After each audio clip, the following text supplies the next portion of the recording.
How to send high quality videos in WhatsApp. So go open your WhatsApp application, and WhatsApp doesn't allow sending images above 16 MB in size. So one option for sending high quality videos that exceeds the maximum file size is by just sending them as document. To do this, just tap on the paperclip icon, then choose document, and then just select the documents that you want to share.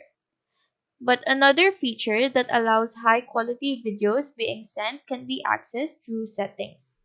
In settings, go to the option storage and data, scroll down to the very bottom, then tap on media upload quality. Now just select the best quality option. This will allow the media sent to not be compressed to a very low quality file. So that is how to send high quality videos in WhatsApp.